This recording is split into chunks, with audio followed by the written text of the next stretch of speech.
Assalamualaikum warahmatullahi wabarakatuh. Pagi adik-adik, bagaimana kabarmu hari ini? Kakak harap kalian masih sehat dan tetap bersemangat untuk belajar. Kembali lagi bersama Kak Ahmad, yang pastinya kita akan belajar biologi. Kali ini kita akan belajar tentang virus. Adapun tujuan dari pembelajaran ini adalah yang pertama, mendeskripsikan ciri-ciri dan replikasi dari virus. Yang kedua, menjelaskan peran virus dalam kehidupan. Materi pertama yang akan kita bahas adalah ciri-ciri virus. Adapun ciri-ciri virus antara lain, yang pertama, virus adalah makhluk hidup yang tidak memiliki sel atau sering disebut dengan makhluk hidup aseluler. Yang kedua, virus memiliki ukuran 20-300 mm. Yang ketiga, virus hanya memiliki satu asam nukleat saja, baik itu RNA ataupun DNA.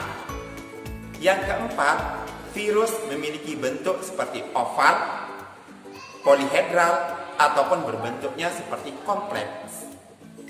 Yang terakhir, virus memiliki asam nukleat dan diselubungi oleh kapsid. Jadi kapsid ini adalah selubung atau pembungkus dari asam nukleat. Materi yang kedua yang akan kita bahas adalah perkembangan atau reproduksi dari virus. Siklus hidup dari virus ini ada dua cara. Yang pertama, secara litik, dan yang kedua, secara lisogenik.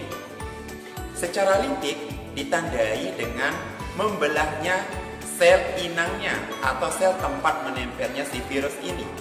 Sedangkan secara lisogenik ditandai dengan bergabungnya DNA dari virus dengan DNA dari inangnya atau tempat menempel si virus ini.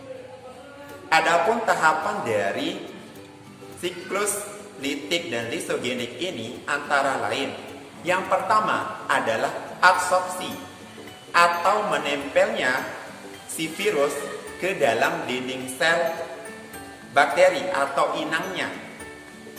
Yang kedua, injeksi.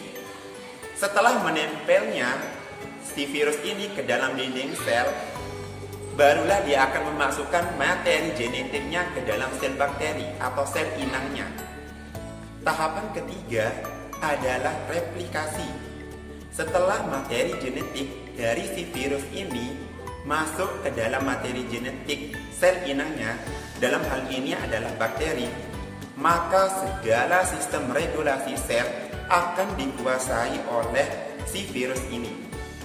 Tahapan yang keempat adalah perakitan.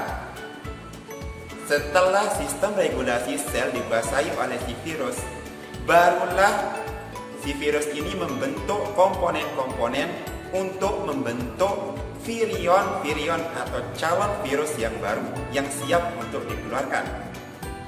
Tahapan yang kelima atau tahapan yang terakhir adalah litik. Proses ini ditandai dengan membelahnya sel inang atau sel bakteri dan mengeluarkan virion-virion atau calon virus yang baru. Materi yang ketiga yakni kelebihan dan kekurangan atau peran dari virus dalam kehidupan. Yang pertama, peran untuk virus yang merugikan bisa kita lihat pada tumbuhan, terutama tumbuhan tembakau. Rusaknya daun pada tumbuhan tembakau ini disebabkan oleh adanya virus TMV atau Tobacco Mosaic Virus.